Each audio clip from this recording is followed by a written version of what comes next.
नमस्कार दोस्तों, मैं एक बार फिर हाजिर हूँ एसपीटी न्यूज की खास खबरों के साथ। पेश है 26 मई 2025 सोमवार शाम 7:15 बजे राजस्थान की बड़ी खबरें। राजस्थान की बहुचर्चित एसआई भर्ती 2021 को लेकर एक बार फिर सरकार कोई अंतिम निर्णय नहीं ले सकी। हाईकोर्ट में सोमवार को सुनवाई के दौरान सरकार ने फिर वक्त मांग लिया। इस पर कोर्ट ने नाराजगी जाहिर करते हुए 1 जुलाई तक का आखिरी मौका दिया है। राज्य सरकार की ओर से एडिशनल एडवोकेट जनरल विज्ञान शाह ने कोर्ट में प्रार्थना पत्र पेश कर कहा कि मुख्यमंत्री दिल्ली में नीति आयोग की बैठक में व्यस्त थे, जिस कारण भर्ती को लेकर कैबिनेट स्तर पर कोई विचार नहीं हो सका। हालांकि इससे पहले 20 मई को सब कमेटी की बैठक हो चुकी है। प्रधानमंत्री नरेंद्र मोदी ने सोमवार को दाहोद में 24,000 करोड़ रुपए की रेलवे और अन्य सरकारी परियोजनाओं की सौगात दी। इस दौरान उन्होंने विशाल जनसभा को संबोधित करते हुए कहा, देश में हो रहे विकास कार्यों का उल्लेख किया। गुजरात के दाहोद में प्रधानमंत्री मोदी ने कहा, आज हम 140 करोड़ भारतीय मिलकर अपने देश को विकसित बनाने में जुटे हैं। देश की तरक्की के लिए जो भी कुछ चाहिए वो हम भारत में ही बनाएंगे, ये आज के समय की मांग है। भारत आज तेज गति से मैन्युफैक्चरिंग की दुनिया में आगे बढ़ रहा है। देश की जरूरत के सामान का निर्माण हो या फिर दुनिया के अलग अलग देशों में हमारे देश की बनी हुई चीजों का एक्सपोर्ट लगातार बढ़ रहा है।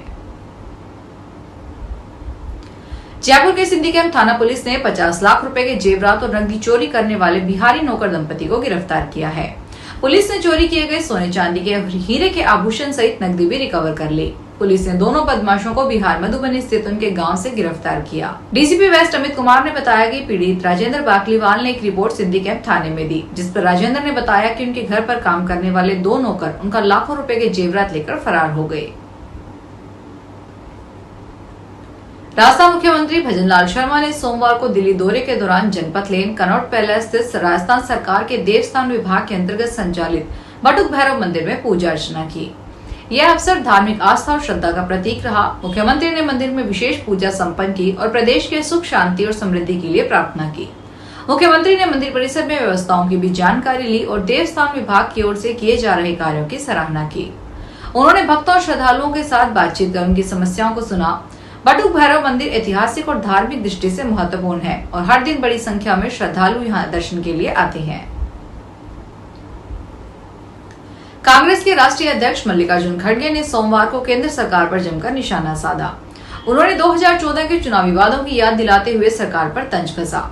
इसके साथ कांग्रेस अध्यक्ष खड़गे ने 7 पॉइंट गिनाते हुए बताया कि मोदी सरकार के 11 साल का कार्यकाल कैसा रहा। कांग्रेस अध्यक्ष खड़गे ने कहा कि 11 सालों में मोदी सरकार ने देश की ऐसी दुर्दशा की है कि अच्छे दिन की बात अब एक डरावने सपने की तरह साबित हुई।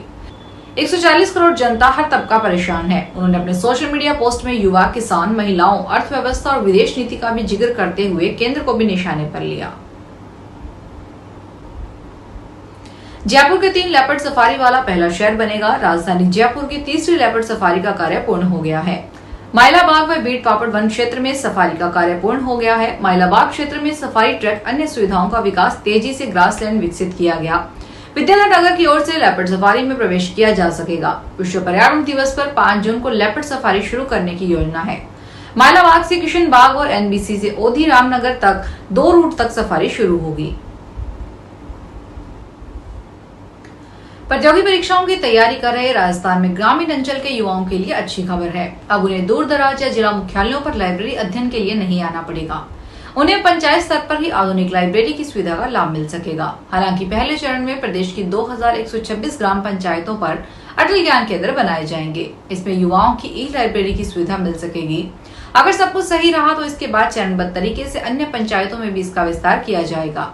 सरकार ने यह केंद्र खोलने के लिए गाइडलाइन निर्धारित की है, जिसके तहत यह 3000 से जनसंख्या वाले पंचायत मुख्यालयों में ही अटल ज्ञान केंद्र स्थापित किए जाएंगे।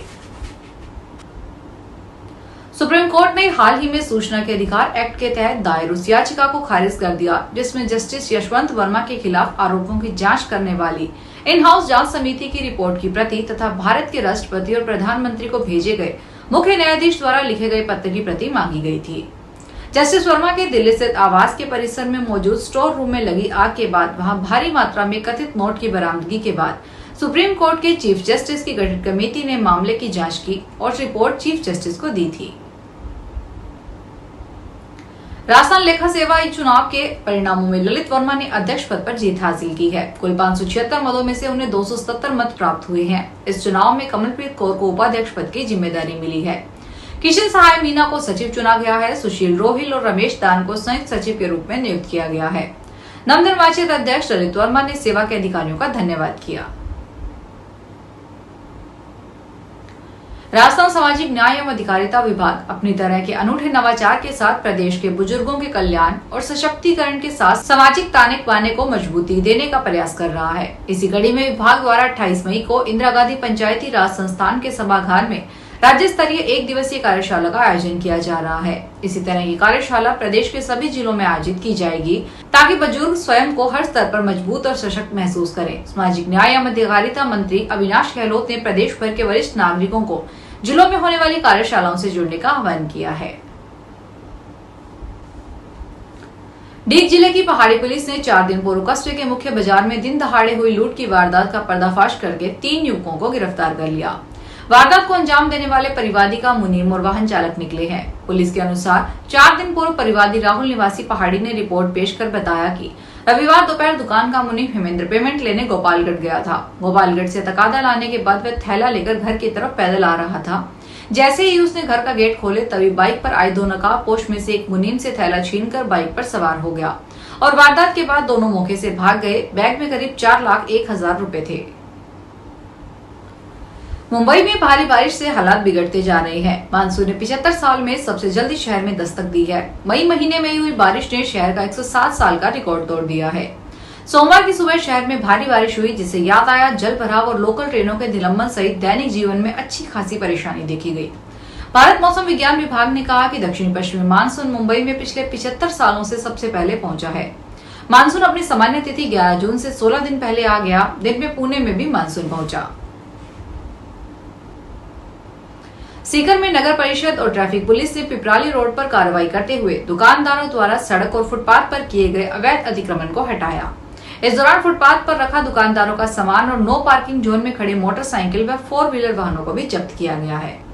नगर परिषद के आरओ प्रमोद सोनी ने बताया, पिपराली रोड का एजुकेशन हब क्षेत्र अवैध अतिक्रमण का मुख्य केंद्र बन गया था। दुकानदारों ने फुटपाथ और सड़क पर सामान रखकर सार्वजनिक स्थान को घेर रखा था, जिससे स्कूल कॉलेज जाने वाले छात्र छात्राओं को आवागमन में भारी परेशानी हो रही थी। रोहट क्षेत्र में पेयजल की समस्या को लेकर परेशान ग्रामीण सोमवार को पाली कलेक्ट्रेट पहुंचे। रोहट प्रधान सुनीता राजपुरोहित के नेतृत्व में उन्होंने कलेक्ट्रेट के बाहर गांधीवादी तरीके से धरना दिया। उसके बाद जिला कलेक्टर एलएन मंत्री से मिले और ज्ञापन सौंप रोहट क्षेत्र में पेयजल समस्या समाधान की मांग की।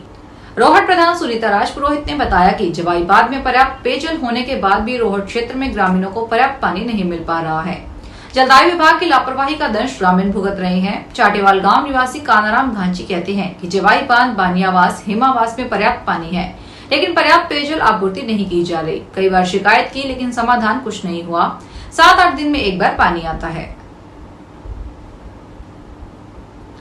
राज्यपाल हरिभाऊ बागड़े 27 मई से 2 दिवसीय डूंगरपुर जिले के दौरे पर रहेंगे। वे कलेक्ट्रेट समेत जिले के स्वयं अधिकारियों के साथ बैठक लेंगे और क्षेत्र का फीडबैक लेंगे। राज्यपाल के दौरे को लेकर जिला प्रशासन तैयारियों में जुट गया है। राज्यपाल हरिभाऊ बागड़े मंगलवार 27 मई को सुबह जयपुर से रवाना होंगे।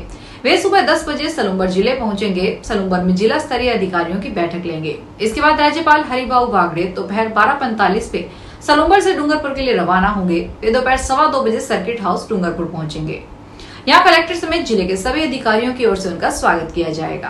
फिलहाल इस बुलेटिन में इतना ही। फिर हाजिर होंगे बड़ी खबरों के साथ।